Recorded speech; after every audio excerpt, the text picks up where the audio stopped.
mbokk yi ñu ngi leen di nuyu di leen ziar Anacim moo leen indi seen xibaar météo pënd bi la réew mi li ko dalee altine ak léegi dina desandi incha allah fii ak ëllëg ci yenn goxu réew mi ci mel ni bët gànnaar digg réew mi ak tamit sow ànd ak peex boo xam ne dinañ ko nemmeeku bu baax incha allah ci guddi gi jàpp fajar ci boori digg réew mi jàpp tamit boori bët saalum dañuy woyax animation satellite mbokk yi gis ni incha allah bu guddi jotee dina ñoom asamaan soo xam ni dina leer ci lii ëpp ci gox yi nga xam ne ñoo féetee ci digg réew mi jàpp bët saalum ak benn boori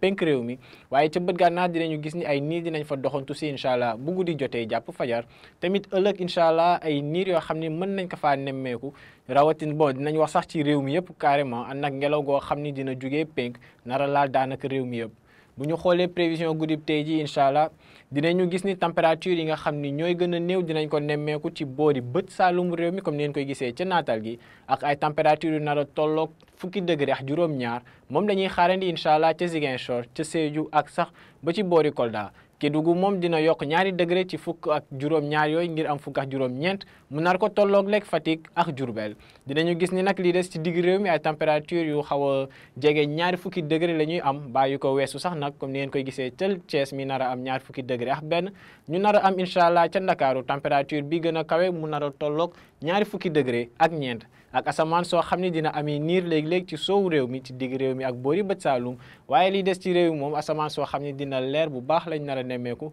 ci guddib tey jàpp ëllëg ci fajar buñ demee nag ba ci diggu bëccëg ëllëg incha allah lu dul ndakaaru mi nga xam ni moo nar a am température bi gën a néew nar a tolloog fanweeri degré ak benn lii des ci réew mi température yi dinañu kawe tuuti weesu fanweeri degré ak juróom mbaa tolloog moom sax nag comme ni ngeen koy gisee ca Matam ñu nar fa am fanweeri degré ak juróom Bakel nar a am fanweeri degré ak juróom benn bu ñu xoolee boori digg réew mi température yi dinañu weesu fanweeri degré ak juróom ndax fanweeri degré ak juróom ñaar la ñuy xaarandi incha allah ca Fatick ak tamit ca Linguère dinañu am tamit fanweeri degré ak juróom ñett ca Thiès ca Mbour ak tamit ca boori Louga dinañu gis ni nag boori bët saalumu réew mi température yi dinañu toll ci fanweeri degré ak juróom comme ni ngeen koy gisee ca Kolda jàpp fanweeri degré ak juróom benn Kaffrine nar a am toujours température bi nga xam ne mooy gën a kawe incha allah ëllëg ci digg bëccëg nar a tolloog fanweeri degré ak juróom ñeent mbokk yi jàpp leen ni pënd bi incha allah dina fi desandi fii ak ëllëg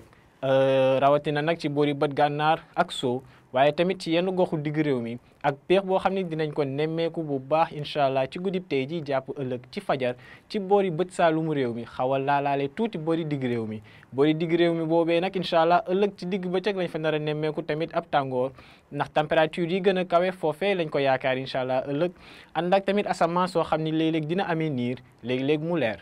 lii moo newoon seen xibaar météo mbokk yi di leen ñaan nag ngeen di woy di topp xibaar yi dikkee ci Anacim ci xarale yi di leen dig daje ëllëg incha allah di leen ñaanal jàmm wasalaam